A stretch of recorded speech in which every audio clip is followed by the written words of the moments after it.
Y la semana pasada empezamos a estudiar a Cristo en el libro de Génesis. Y le vuelvo a recordar que la importancia de leer la Biblia, especialmente el Antiguo Testamento, porque usted puede encontrar a Cristo casi en cada página de la Biblia. Y mucha gente a veces dice, pastor, no me gusta el Antiguo Testamento. Bueno, lo que les hace falta es aprender a encontrar a Cristo en el Antiguo Testamento. Y bueno, la semana pasada empezamos a hablar de Cristo en la creación. Cristo es creador, Cristo es la luz del mundo, Cristo nos creó a su imagen. Dios reposó el séptimo día, que es la imagen de Cristo, nuestro reposo. Entonces usted puede ver a Cristo a través de toda la creación. Adán representa a Cristo. Cristo es el segundo Adán, dice la Biblia. Después vimos a Cristo en el matrimonio de Adán y Eva, donde Cristo es el novio y la iglesia es la esposa. Pues vimos la simiente, Cristo es la simiente de la mujer, nacido de mujer, dice la Biblia, habla de nacimiento virginal. Después vimos el sacrificio de Abel, la sangre de Abel y invocar el nombre del Señor. Bueno, vamos a continuar, nos quedamos con Abraham y vaya conmigo por favor a Génesis capítulo 15, por Génesis 15.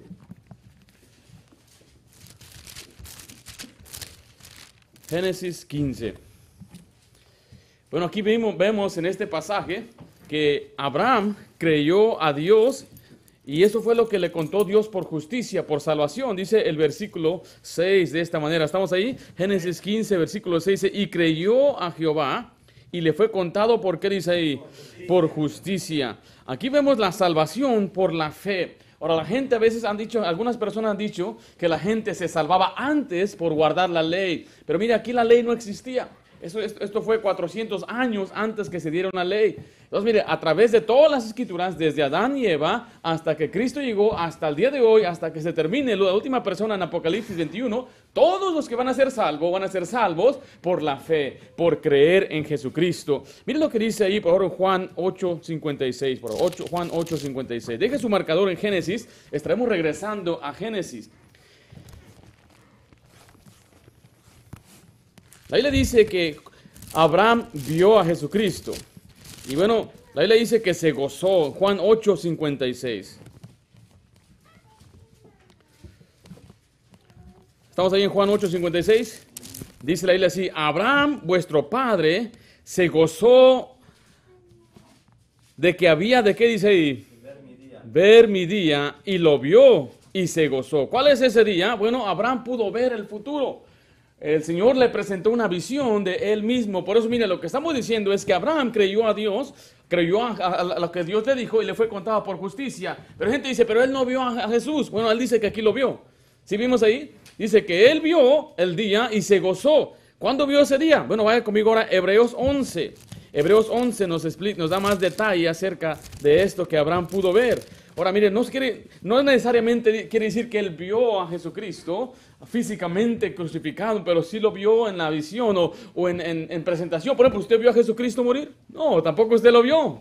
¿Quiere decir que no murió? ¿Quiere decir que no lo entiende o no lo comprende? No. La Biblia nos dice que Cristo murió por nosotros y usted puede creerlo. Ahora, usted y yo estamos capacitados con una mente, nos podemos imaginar cómo sucedieron las cosas y la Biblia nos pinta unos detalles, nos da mucho detalle en cuanto a la muerte de Jesucristo. Pero mira lo que dice Hebreos 11:13. Hablando de nuevo de Abraham, conforme a la fe murieron todos estos, sin haber recibido lo prometido, sino mirando de lejos, creyéndolo y saludándolo y confesando que eran extranjeros y peregrinos sobre la tierra. O sea que muchos en el Antiguo Testamento no vieron a Jesús, no vieron la tierra, pero ellos creyeron, de lejos lo vieron. Se les dijo de esa tierra, se les dijo de la salvación y de lejos lo vieron. Miren lo que dice ahí en el versículo 9. Cuando uno cree en esto, uno recibe bendiciones celestiales. Dice el 9, por la fe habitó como extranjero en la tierra prometida, como en tierra ajena, morando en tiendas con Isaac y Jacob, coherederos de la misma promesa. Aquí está hablando de Abraham. Ahora mire lo que dice el 16. Pero anhelaba una mejor, esto es celestial, por la cual Dios no se avergüenza de llamarse Dios de ellos, porque les ha preparado una ciudad. Entonces, mire, aquí está diciendo que Dios le había hecho una promesa a Abraham, junto con la promesa de salvación. Le dijo, te iba a heredar la tierra. Pero él decía, buscaba una tierra que no era aquí en el mundo, sino una celestial. ¿Cuál es esa tierra celestial? el cielo, la gloria. Ahora acompáñame a Efesios 1:3. Aquí vemos cómo a nosotros Dios nos promete bendiciones celestiales por medio de Jesucristo. Efesios 1:3.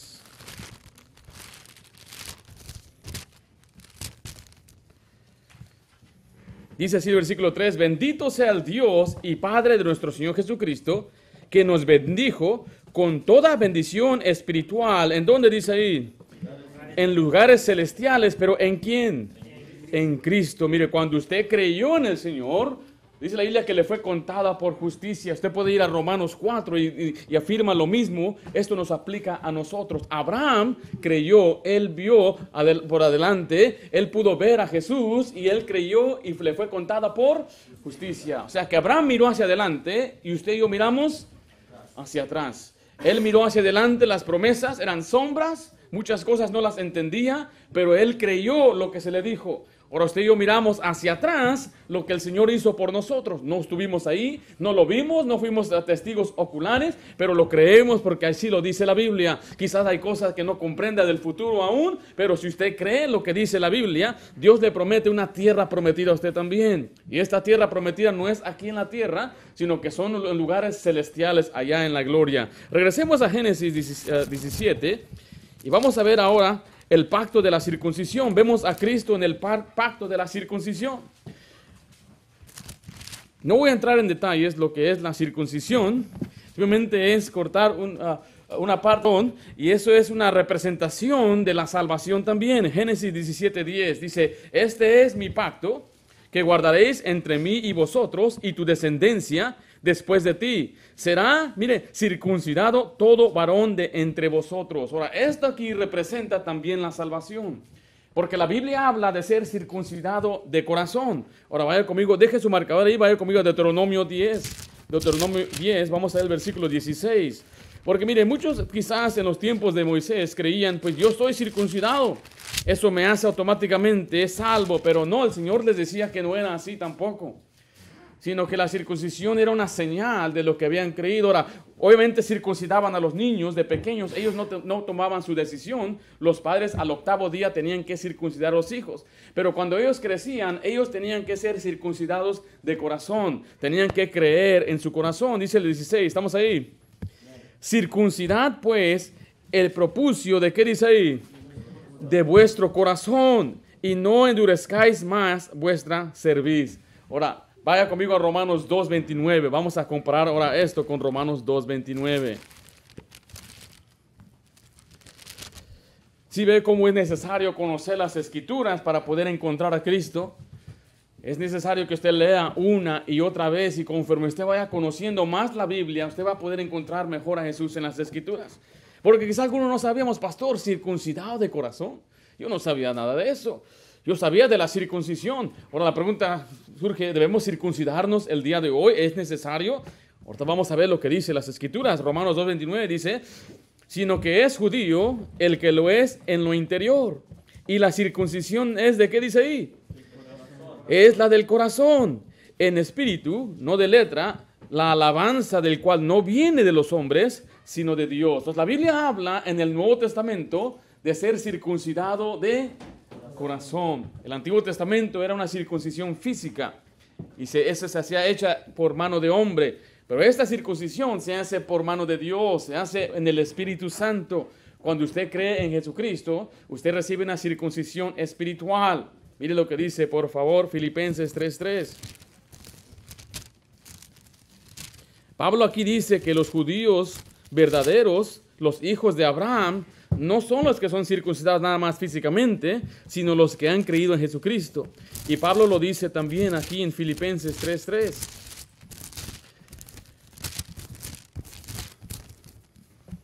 Dice así el versículo 3, porque nosotros somos, ¿qué cosa? La circuncisión. Dice, los que en espíritu servimos a Dios y nos gloriamos en Cristo Jesús, no teniendo confianza en la carne. Ahora aquí Pablo habla de la confianza en la carne porque había aquellos que decían, yo soy judío y por ende yo soy especial, soy pueblo de Dios, soy hijo de Dios. Y muchos automáticamente creían o clamaban las promesas de Dios por ser hijos de Dios, por ser hijos del linaje de Abraham. Y eso es lo que el Señor les decía, mira, no porque ustedes son hijos de Abraham, creen que ustedes son hijos de Dios. Ser linaje es una cosa y creer en Jesús es otra cosa. A lo suyo vino y los suyos no le recibieron. ¿Y quiénes son los suyos? ¿A quién se refiere Jesús? En la Biblia en Juan 1:11 se refiere a los judíos, al pueblo de Dios que lo rechazó y lo crucificó. Entonces el Señor dijo que en su celo iba a levantar a otro pueblo, un pueblo que no es pueblo. Y todo aquel que en él creyera, incluyendo judíos, iban a ser parte, iban a ser hijos de Dios. Mire lo que dice por favor Gálatas 4:4. Y esto se hace por la circuncisión espiritual, porque Cristo, Él cumplió la ley. O sea, Cristo mismo, si usted lee la Biblia, Él fue circuncidado, Él guardó la ley, Él cumplió toda la ley. Entonces usted y yo ya no necesitamos una circuncisión física, los varones me refiero. Simplemente tenemos que creer en Jesucristo. Gálatas 4, versículo 4, aquí nos enseña cómo Cristo cumplió con la ley. Pero cuando vino el cumplimiento del tiempo, Dios envió a su Hijo, nacido de mujer, mire, y nacido bajo la ley, para que redimiese a los que estaban bajo la ley, a fin de que recibiésemos, ¿qué cosa? La adopción de hijos. Entonces, Cristo es nuestra circuncisión. Cuando usted ve el pasaje ahí en el Antiguo Testamento y aparece la palabra circuncisión, le recuerda a usted que Cristo cumplió la ley por nosotros. Ahora, hicimos una pregunta hace un momento, ¿deberían el cristiano de hoy circuncidarse? Y a mí me sorprende, platicando con algunas personas que dijeron, nuestro pastor nos mandó circuncidar, o tuvimos que circuncidarnos. Y bueno, mire, vamos a ver lo que dice la Biblia en Gálatas 5, ahí mismo en este libro. El libro de Gálatas es un libro que destruye lo que es el legalismo, que se adhiere a la ley para salvarse. Y uno de los problemas más grandes que tenían los nuevos creyentes de la Biblia es que les decían que si no se circuncidaban no iban a ser salvos. Usted puede leer eso en el libro de Hechos. Mire el versículo 5. He aquí, versículo 2, Gálatas 5:2. He aquí, yo Pablo os digo que si os circuncidáis, ¿qué dice ahí, hermanos? De nada os aprovechará a Cristo. ¿Hay algo más claro que eso? Está diciendo, si te circuncidas, de nada sirve. En Cristo no sirve la circuncisión, de nada aprovecha. Mire lo que dice el versículo 3. Y otra vez testifico a todo hombre que se circuncida, que está obligado ¿a qué? A guardar, ¿qué parte de la ley? Toda la ley. O sea, aquellos que decían, si quieres ser salvo, tienes que circuncidarte. Y Pablo dice, bueno, entonces tienes que guardar toda la ley, todita la ley. Se refiere los sacrificios, se refiere los mandamientos. ¿Algún hombre puede guardar toda la ley? No, nadie lo puede hacer. Por eso después Pablo lo dice de nuevo en el versículo 6, porque en Cristo Jesús ni la circuncisión vale algo, ni la incircuncisión, sino la fe que obra por el amor. Pero sí vemos que la circuncisión es una señal de Cristo, de lo que Cristo hizo por nosotros. Esto lo comparamos con el bautismo. El bautismo nos salva, pero es una señal de lo que Cristo hizo por nosotros. Es una representación de la muerte, la sepultura y resurrección de Cristo. Es una figura, dice la Biblia. La figura no salva. Lo que salva es lo que está figurando, a lo que está apuntando a Jesús. Jesús es el que salva. ¿Y qué hizo Jesús? Él murió, fue sepultado y resucitó por nosotros. Regresemos a Génesis capítulo 17. Ahora vamos a ir al 17. Vamos a ir ahora al versículo, capítulo 21. Vamos a aprender ahora de Isaac.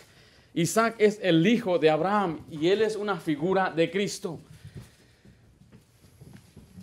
Dice el versículo 3, aquí se le llaman,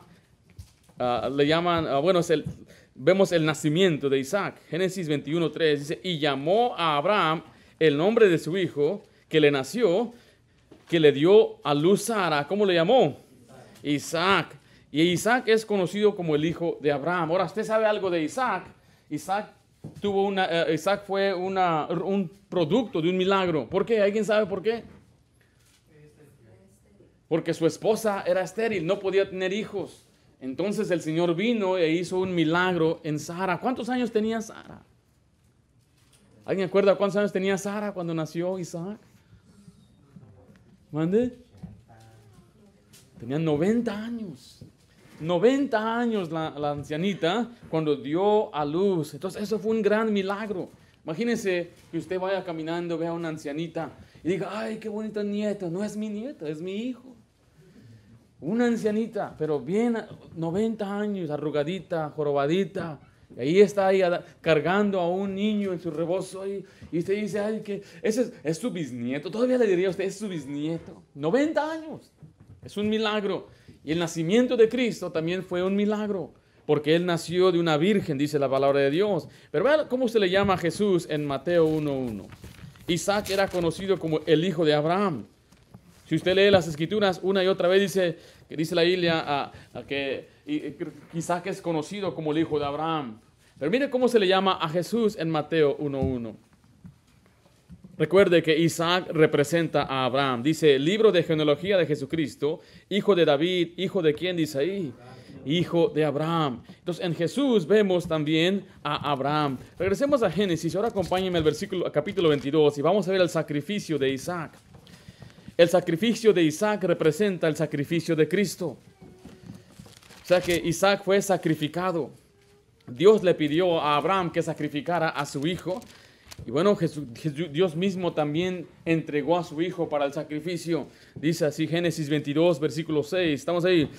Y tomó a Abraham la leña del holocausto y la puso sobre Isaac su hijo.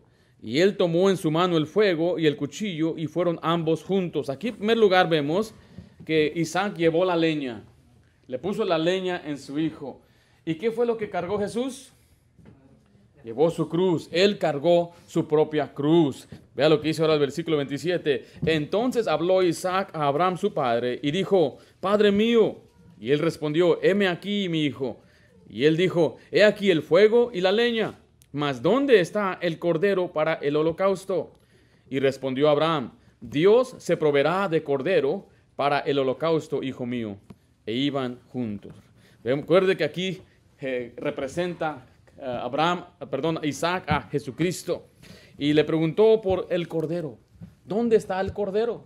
¿Y cuál fue la respuesta de Abraham?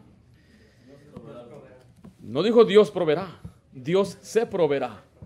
Dios se proveerá diciendo Dios mismo va a ser la provisión. Entonces eso nos apunta a la provisión del Cordero de Dios. Es Dios mismo, Jesús mismo. Mire lo que dice Juan 1:29. Juan 1:29, por favor.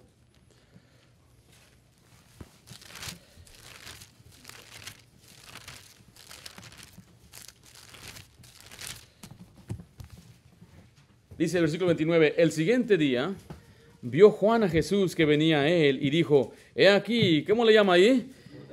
El Cordero de Dios que quita el pecado del mundo. Entonces vemos que Isaac fue ese Cordero.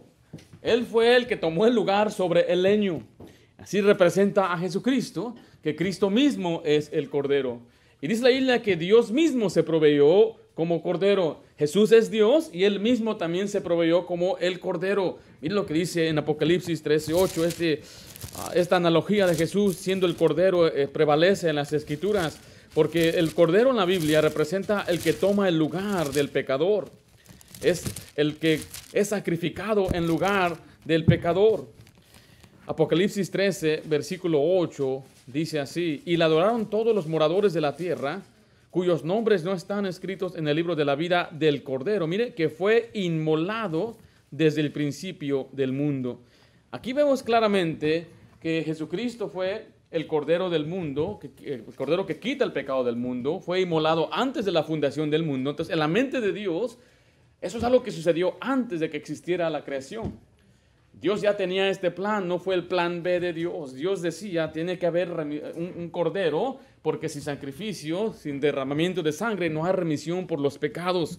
Vemos aquí claramente que el sacrificio de Dios es lo que nos ayuda o que nos salva más que nada, nos perdona de nuestros pecados. Mira lo que dice Apocalipsis capítulo 1, versículo 5. Apocalipsis 1:5 dice, y de Jesucristo, el testigo fiel, el primogénito de los muertos y el soberano de los reyes de la tierra, al que nos amó y nos lavó de nuestros pecados, ¿con qué dice ahí? Con su sangre. Entonces, la salvación en la Biblia vemos que es por medio de un sacrificio perfecto, el sacrificio de Cristo. O sea, que Jesucristo derramó su sangre para limpiarnos de nuestros pecados. Y eso es lo que representa la historia de Isaac cuando él fue ofrecido como el sacrificio. Recuerde que él fue puesto sobre la leña, Jesucristo fue puesto sobre una cruz. Y Aquí Abraham tuvo que sacrificar a su hijo amado. Mira lo que dice 1 de Juan 4, versículo 9. 1 de Juan 4, 9. Cristo tomó el lugar del pecador, dice la Biblia. Dice así, en esto se mostró el amor de Dios para con nosotros, en que Dios envió a su Hijo unigénito al mundo. ¿Para qué dice ahí? Para que vivamos por Él. Qué tremenda bendición. Aquí vemos cómo entregó a su hijo. Ahora, ¿usted cree que a Abraham le dolió que le pidieran su hijo? ¿Sí? ¿Qué le dijeron a usted, hermano? Usted dice que sí. Dame a Johan, tu hijo. ¿Sí? ¿A correr? Yo creo que es muy difícil. Ahora, ¿por qué lo hizo Abraham? ¿Qué no Dios le había prometido a Abraham? Que en Isaac iba a ser una gran descendencia. Entonces, ¿por qué lo hizo? Miren lo que dice Hebreos capítulo 11. A veces platico con personas y me dicen, y platicamos de este tema, me decían, qué tremendo, porque de seguro estaba triste, decían algunos. De seguro estaba desanimado, porque duró varios días. Pero el libro de Hebreos nos muestra que Abraham no estaba triste ni estaba desanimado. Él tenía fe que algo podía suceder. O sea, él tenía fe que si él mataba a Isaac, Dios lo iba a resucitar. Así dice Hebreos 11, versículo 17. Dice, por la fe, Abraham, cuando fue probado, ofreció a Isaac. El que había recibido las promesas ofrecía a su unigénito. Habiéndole dicho, en Isaac te será llamada descendencia. Mira el 19. Pensando que Dios es poderoso para levantar aún de entre los muertos, donde en sentido figurado también lo volvió a recibir. Entonces aquí vemos ahora representando la resurrección de Jesucristo. Abraham estaba dispuesto a matar a su hijo y él sabía que si él mataba a su hijo, Dios lo iba a resucitar. Y eso fue lo que Cristo hizo. Dios hizo, el Padre. Él entregó a su hijo, pero él sabía que su hijo iba a resucitar. Y mire qué tremenda bendición. Dice la Biblia ahí que en un sentido figurado lo mató, porque en su corazón él ya alzó el cuchillo, ya estaba por matarlo. Entonces él ya, ¿yo me estoy explicando? Ya. Yo no podría imaginarme hacer eso a una de mis hijas, aunque yo sepa que va a resucitar. Imagínense si nos duele cuando les tenemos que dar medicina, les tenemos que dar una inyección. Ahora imagínense matar a su propio hijo o hijo. Pero dice ahí que él tuvo la fe. Aquí representa la resurrección del Señor Jesucristo. Romanos 8:32 nos demuestra que Dios nos amó tanto, pero Él no escatimó a su propio Hijo, no lo retuvo, Él dijo, voy a entregarlo. Romanos 8:32. Dice así, el que no escatimó ni a su propio Hijo, sino que lo entregó por todos nosotros, ¿cómo no nos dará también con Él todas las cosas? Y que dice Romanos 5:8, mas Dios muestra su amor para con nosotros, en que siendo aún pecadores, Cristo murió por nosotros. ¿Qué dice Juan 3:16? Porque de tal manera amó Dios al mundo, que ha dado a su Hijo unigénito. Una y otra vez vemos cómo Dios el Padre entregó a su Hijo por nosotros. Entonces esta historia de Isaac representa claramente nuestra salvación. Pero en un final vemos que Isaac no murió, sino que también alguien tomó el lugar de Isaac. ¿Alguien sabe qué tomó el lugar de Isaac? ¿No fue un cordero? ¿Mande? Un carnero. Es diferente que un cordero. No voy a ir en detalles ahorita. Un carnero para los hermanos aquí americanos es un ram. ¿Okay? Es un ram. ¿Okay? Que tiene los cuernos así. ¿Okay? Regresemos a Génesis 24. Los Rams de fútbol americano dicen algunos, oh, ya sé cuál es. No, perdón, antes de que continúe ya, vaya conmigo a 1 Timoteo 2:6. Ahora, Isaac ya era un jovencito, no sabemos cuántos años tenía, la verdad. Algunos dicen que tenía 15, otros 20, algunos dicen que tenía 30. Pero Isaac no fue forzado. Yo no creo que él fue forzado. No fue que dijo, pues aquí te quedas, hijo. Y que él andaba queriendo escaparse. Pues era anciano Abraham. O sea que Isaac entendía, bueno, si Dios te pidió que me sacrificaras, pues él mismo se puso. Y eso es exactamente también lo que Jesús hizo. Mucha gente dice pues, que los romanos mataron a Jesús. La Biblia dice que Él pone su vida y Él también la levanta, la toma para sí mismo. O sea, Él fue un acto voluntario también. Recuerde que Él podía defenderse cuando estaba ante Pilato. Y podía defenderse cuando estaba ante Herodes. Y decía a Pilato, yo tengo poder para soltarte libre. No dices nada. Y Jesús, dice la Biblia, callaba, ¿verdad? No decía nada. Porque Él quería morir. Su propósito era morir. Y nos dice 1 Timoteo 2:6 de esta manera, el cual se dio a sí mismo en rescate por todos. Jesús mismo se dio a sí mismo, de lo cual se dio testimonio a su debido tiempo. Y en Marcos 10:45 dice, porque el Hijo del Hombre no vino a ser servido, sino para servir y para dar su vida en rescate por muchos. Así como Isaac entonces, él voluntariamente se puso sobre el leño, Jesús también voluntariamente se puso en la cruz o fue a la cruz. Ahora sí regresemos a Génesis 24, versículo 2. Isaac ya va creciendo. La Biblia dice que murió su madre, Sara, y ahora le va a buscar una esposa, su padre, Abraham. Algunos muchachos quisiera que así fuera, que mi papá me trajera una esposa. En aquellos tiempos se acomodaban, se arreglaban los padres. Por ejemplo, como yo tengo puras hijas, pues los padres vendrían a mí y me dirían, oye, hermano Ringo, dígame, hermano, ¿cómo está? Pues fíjese que yo tengo un hijo. Y pues, y digo, ¿y qué hace tu hijo o qué? Yo voy a estar así, ¿qué hay o qué? No, pues es trabajador. ¿Y qué trabaja? ¿Qué hace o qué? No, pues esto es lo que hace. ¿Y qué me vas a dar a mí? Me vería bien rico, hermano, me vería riquísimo. Me contaba un hermano que allá en Oaxaca se hacían ricos, los de los pueblos allá, que le decían, tráeme unas 10 marranas, tráeme leña y tráeme esto. Y si los que tenían hijas, ellos son los dueños de parcelas después. Dije, ¿por qué no vivo en Oaxaca? Entonces en los tiempos bíblicos el padre buscaba una pareja para su hijo. Y obviamente tendría que estar de acuerdo. Dice, vamos a ver aquí, la muchacha, no nada más pues le decían, pues ya te escogieron, ya hasta aquí llegaste. Le daban a ella también la decisión. Ahora, esto todavía sucede el día de hoy. Hay algunos misioneros que conocemos, algunos en África, otros en India, que todavía practican esto. Un misionero de India me dijo que pues él conoció a su esposa el día antes de casarse. Dije, ¿cómo? Sí, me dijo mi papá, mañana vas a conocer a la mujer que queremos, con la que yo quiero que te cases, y vas a decir si sí o no. Dices, nada más platiqué con ella 5 minutos y desde ahí supe, hermano Ringo, que ella era. Wow, 5 minutos.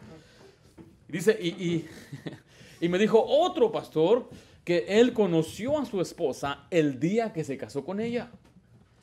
¿Cómo? Dice, sí, dice, cuando yo ya estaba esperando, papá me dijo el domingo te casas. Y, ok. Estaba él esperando, y cuando entró la novia, así como lo hacemos aquí, venía todavía con el velo. Entonces todavía no sabía ni cómo se miraba, y mientras estaban dando toda la ceremonia, él miraba y decía a ver cómo se miraba, cómo era. Yo pienso que estaba diciendo, oh Señor, que no esté tan... Y hoy en día dicen que es difícil, en verdad, saber cómo se ve el novio y la muchacha, pues como andamos afuera con las máscaras y hola, ¿cómo estás? Y no sabes cómo se ve. Y miren, aquí va Abraham diciéndole a su siervo que le traiga una esposa a su hijo. Pero dice, tiene que ser la de mi parentela. Génesis 24:2. Y dijo Abraham a un criado suyo, el más viejo de su casa, que era el que gobernaba en todo lo que tenía, pon ahora tu mano debajo de mi muslo, y te juramentaré por Jehová, Dios de los cielos y Dios de la tierra, que no tomarás para mi hijo mujer de las hijas de los cananeos entre las cuales yo habito, sino que irás a mi tierra y a mi parentela y tomarás mujer para mi hijo. El versículo 15 nos dice que encontró a esa dama, a esa mujer, y aconteció que antes que él acabase de hablar, he aquí Rebeca, que había nacido de Betuel, hijo de Mical, mujer de Nacor, hermano de Abraham, la cual salía con sus cántaros sobre sus hombros. Y la doncella era de aspecto muy hermoso, virgen, a la que varón no había conocido, la cual descendió a la fuente y llenó su cántaro y se volvía. ¿Cómo se llamaba esta mujer? Rebeca. Aquí vemos al padre buscando una esposa para su hijo. Aquí representa de nuevo como el padre es el que nos busca a nosotros. usted no encontró a Jesús, Jesús le encontró a usted, el Padre le encontró a usted. Pero mire, cuando encontró, usted de todos modos tuvo que decidir, porque dice el versículo 58, y llamaron a Rebeca y le dijeron, ¿irás tú con este varón? O sea, la decisión era ¿de quién? De Rebeca. Y ella respondió, sí iré, sí iré. Y se la trajeron a Isaac. Y dice la Biblia que finalmente Isaac se consoló de la muerte de su madre. Tenía 40 años Isaac y Dios le llamaba joven. ¿Quién es aquel varón? El hombre Isaac se casó con su esposa a los 40 años. Ahora vamos a ver a otro hombre llamado José. Vamos a saltar Jacob. La semana pasada aprendimos de Jacob, pero vamos a ir a José en Génesis 29. Vamos a empezar el 29. Ahora José, yo creo en Génesis y en la mayoría del Antiguo Testamento es el que más se figura o representa a Jesús. Primero por su nacimiento milagroso, de nuevo. Su madre Raquel era estéril, dice así el versículo 31. Y vio Jehová que Lea era menospreciada y le dio hijos, pero Raquel era estéril. Entonces aquí vemos que esta mujer Raquel no podía tener hijos. Raquel, la esposa de Jacob. Dice el versículo Génesis 30, 22, por favor. Génesis 30, 22. Y se acordó Dios de Raquel y la oyó Dios y le concedió hijos. Y concibió y dio a luz un hijo y dijo, Dios ha quitado mi afrenta. Y el 24, y llamó su nombre José, diciendo, añádame Jehová otro hijo. Entonces aquí vemos primeramente que José nació de un milagro también. Así como Jesús nació de un milagro, José nació de un milagro. En Génesis 37, versículo 3 nos dice que José era amado por su padre.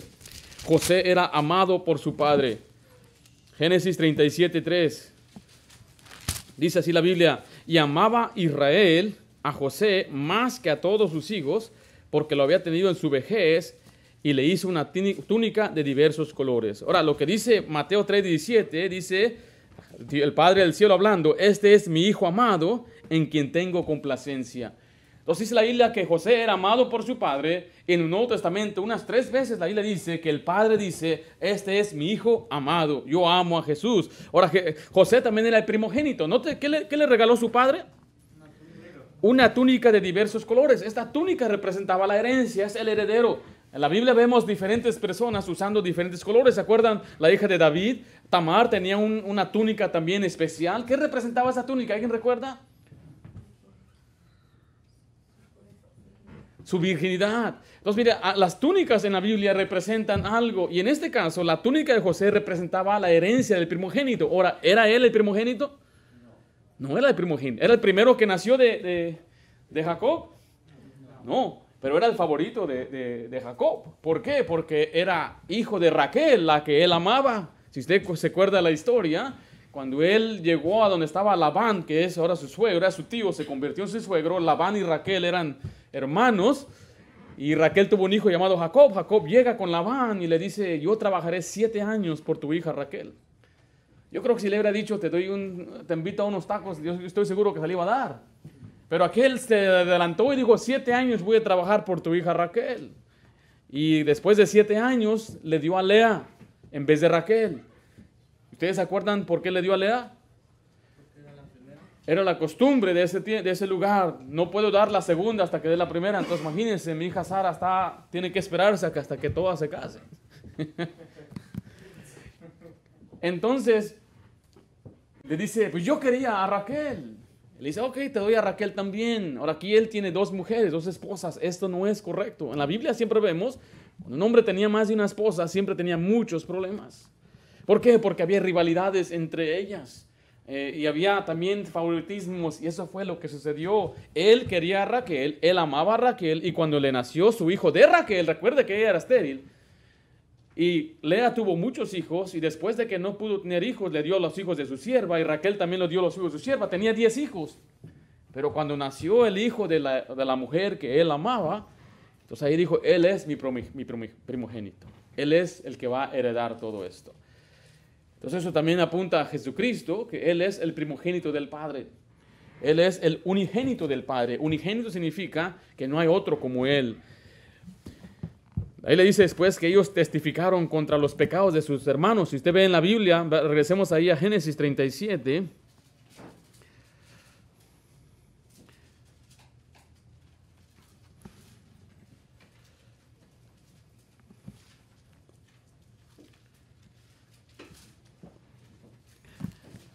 Bueno, mejor vamos a Génesis 3, 37, 14. ¿Estamos ahí?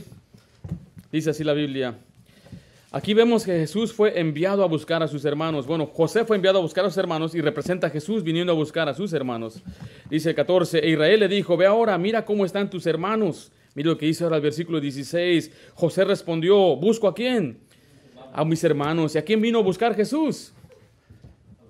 A los suyos. Dice la Biblia que Jesús fue a buscar y a salvar lo que se había perdido. La Biblia dice también que José fue aborrecido por sus hermanos. Mira lo que dice el versículo 4. Y viendo sus hermanos que su padre le amaba más que a todos sus hermanos, ¿qué dice después ahí? ¿Le qué? Le aborrecían. Y la Biblia dice que los hermanos de Jesús también le aborrecían. Mira lo que dice Juan 7:5, por favor. Deje su marcador ahí y regresaremos a José. Juan 7:5. Jesús tenía más hermanos, o sea que cuando se casó José y María, después de haber nacido Jesús, ellos tuvieron más hijos. Y la Biblia dice que sus hermanos de Jesús no lo creían, Jesús lo rechazaban. No creían que él era el Mesías. Juan 7, versículo 5, dice así, porque ni aún, ¿quién dice ahí?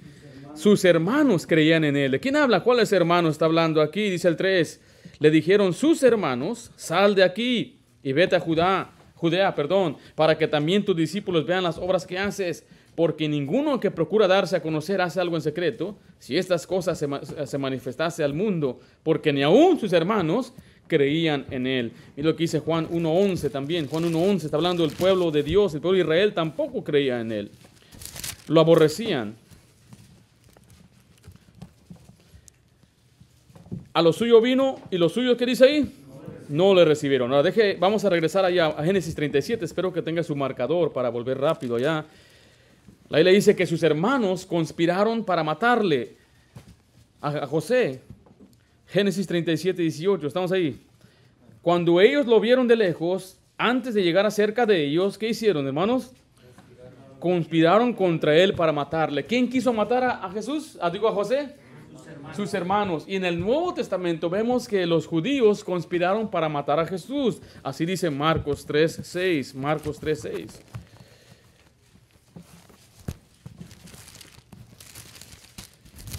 Al aprender a estudiar la Biblia de esta manera, usted va a poder siempre ver a Jesucristo y va a poder siempre disfrutar las Escrituras porque ve a Jesús en cada una de estas historias. Marcos 3:6 dice así, y salidos los fariseos, tomaron consejo con los herodianos contra él. ¿Para qué? Dice ahí. Para destruirle. Y una y otra vez en el libro de Juan dice la Biblia que ellos buscaban matarle, buscaban ocasión para matarle. Así como a José conspiraron para matarle, conspiraron también para matar a Jesús. Ahora usted sabe que José fue traicionado. Jesús también fue traicionado. José fue vendido. Jesús también fue vendido. Pero mira, la Biblia dice que lo vendieron por envidia. Sus hermanos vendieron a José por envidia. Miren lo que dice Mateo 27, 18. Bueno, vamos a ir a Hechos 7, 9. Hechos 7, 9.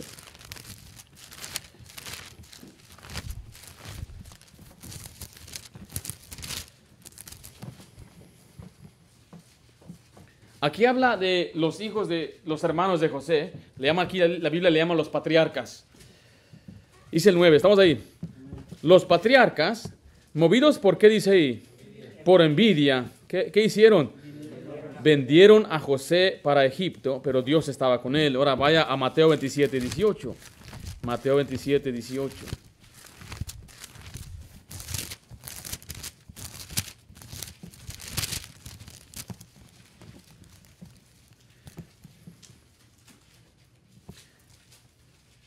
Aquí le están presentando a Jesús a un hombre llamado Pilato, el rey, el que tenía poder de matar a Jesús o de soltarlo libre. Y él trataba de soltar a Jesús libre por esta razón, dice Mateo 27, 18, porque sabía que por qué cosa dice ahí, por envidia lo habían entregado. Entonces vemos aquí muchas similitudes con José y Jesucristo. Jesús fue traicionado. ¿Quién lo traicionó? Judas. ¿Quién fue el que se le ocurrió vender a Jesús? Judá. ¿O sea, el mismo nombre? Judá y Judas. Sí, es el mismo nombre, nada más en diferente lenguaje. Entonces tenemos muchas similitudes. Él fue vendido ¿por qué cosa? ¿Qué le dieron a cambio? Piezas de plata. A José lo vendieron por 20 piezas de plata. A Jesús lo vendieron por 30 piezas de plata. Ahora, ¿usted sabe por qué lo vendieron por 20 o 30? Si usted ve en la Biblia, el precio de un esclavo menor de edad era de 20 piezas de plata. Entonces, usted ve a un jovencito de 15 años y cuando lo vendían en la esclavitud, el precio era 20 piezas de plata. Ya cuando era un adulto, el precio era 50 piezas de plata. Pero si usted tuviera un esclavo, por ejemplo, y alguien mata a su esclavo de accidente, no le van a pagar 50 piezas de plata por el esclavo muerto, le van a dar 30 piezas de plata. Esa era la ley de Moisés. O sea que si alguien mataba a un esclavo ajeno, el precio era 30 piezas de plata. Y ese es un insulto a Jesús más que nada, porque lo vendieron por el precio de un esclavo muerto. Pero las similitudes están ahí. Fueron vendidos por piezas de plata, dice la palabra de Dios. Ahí le dice que le quitaron la túnica a José. ¿Qué le quitaron a Jesús? Ahí le dice que repartieron sus vestidos.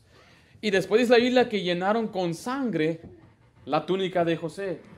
La Biblia nos enseña que Cristo mismo va a tomar sus ropas y van a ser teñidas en sangre en Apocalipsis 19:13. Vaya conmigo a Apocalipsis 19:13.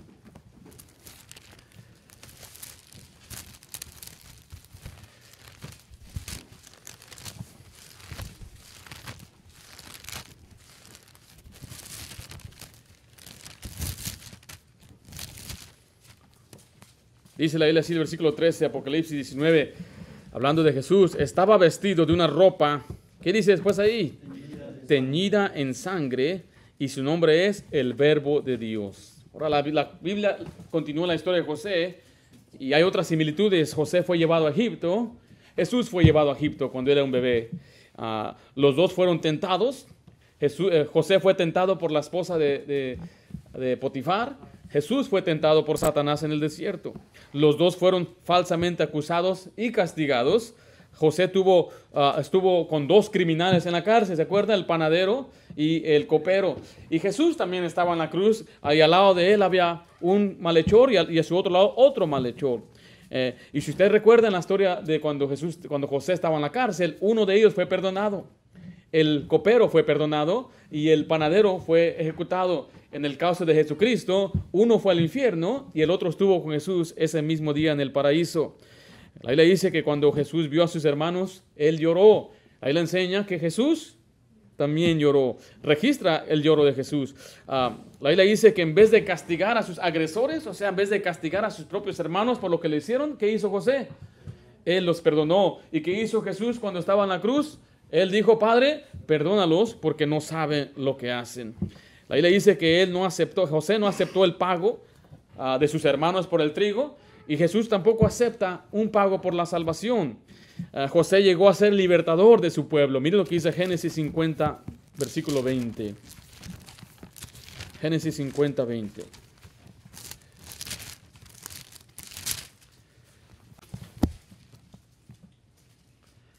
Dice así, vosotros pensáis mal contra mí, mas Dios lo encaminó a bien, para hacer lo que vemos hoy, para mantener en vida, ¿a quién dice ahí? A mucho pueblo. José se convirtió en el libertador del mundo en sí, porque él vio una visión del sueño que Dios le dio a Faraón, él pudo interpretarlo, que iba a venir un hambre. 7 años de abundancia y 7 años de escasez. Entonces, durante esos 7 años, él llenó muchos graneros y él tuvo mucho pan. Cuando vino el tiempo de hambre, pues todos iban a Egipto a buscar pan. ¿Y quién era el que estaba encargado ahí? Pues era José. Él fue el libertador. Ahí nos enseña en Mateo 1:21 que Cristo es el que libra a su pueblo de los pecados. Mateo 1:21. Por eso le digo, cuando empezamos esta lección, en el Antiguo Testamento, en el Nuevo Testamento, el libro de Hechos, cuando predicaban, pues usaban todas estas historias y apuntaban a Cristo. La triste realidad es que muchos que predicamos hoy no señalamos a Cristo en las Escrituras. Nos enfocamos en José, quizás si hablamos de José, pero no hablamos que José representa a Jesucristo. Siempre va a encontrar a Dios, a Jesús en estos personajes. Mateo 1:21 dice, y dará a luz un hijo, y llamará su nombre como Jesús. Mire, porque él salvará a su pueblo de sus pecados. ¿Quién salvó a su pueblo en el Antiguo Testamento, en el libro de Génesis? José salvó a su pueblo. José salvó a su padre, a sus hermanos. ¿Alguien recuerda cuántos eran? ¿A cuántos rescató? 75 los que trajo. Él rescató a 75 y 400 años después se convierten en 2 millones de personas. Cuando sale Israel de Egipto, son 2 millones de personas. Entonces vemos que él salvó a mucho pueblo y Jesús vino a salvar también a su pueblo de sus pecados. Vaya conmigo a Judas 1:1.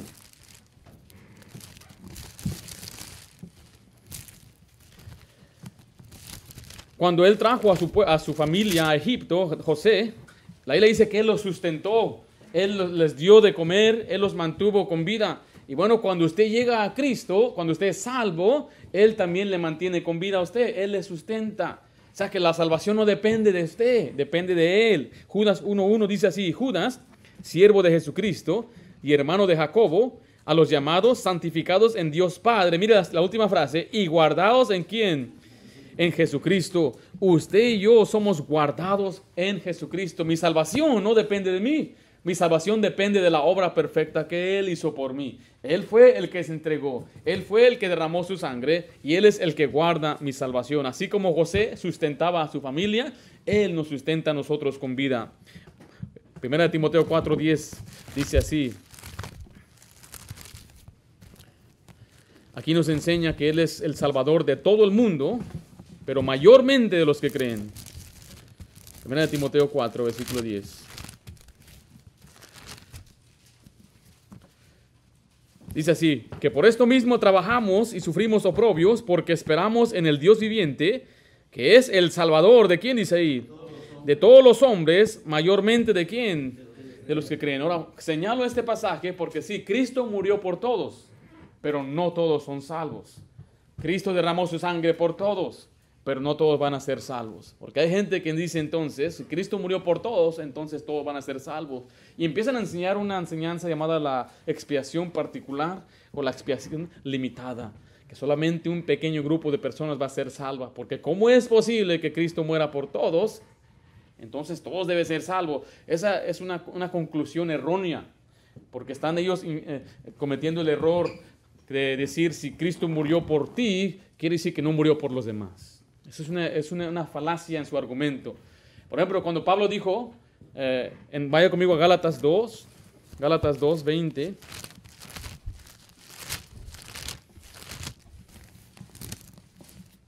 Si yo le digo a usted, esta mañana mi esposa alimentó a Sara, ¿quiere decir que no alimentó a las demás? No, ¿verdad? Que no necesariamente quiere decir eso. Pero hay gente que dice, bueno, como el Señor murió por muchos, quiere decir que no murió por todos. Como Él derramó su sangre por muchos, no murió por todos. Pero miren lo que dice aquí Pablo en Gálatas 2:20. Dice, con Cristo estoy juntamente crucificado, y ya no vivo yo, mas vive Cristo en mí. Y lo que ahora vivo en la carne, lo vivo en la fe del Hijo de Dios, el cual me amó y se entregó a sí mismo por mí. Según este pasaje, ¿por quién murió Jesús? Por Pablo. ¿Solamente por Pablo? ¿Este pasaje lo que está diciendo? No, ¿verdad que no? Por eso el pasaje que leímos hace un momento, Jesús es el Salvador de todos los hombres. Pero dice, mayormente de los que creen.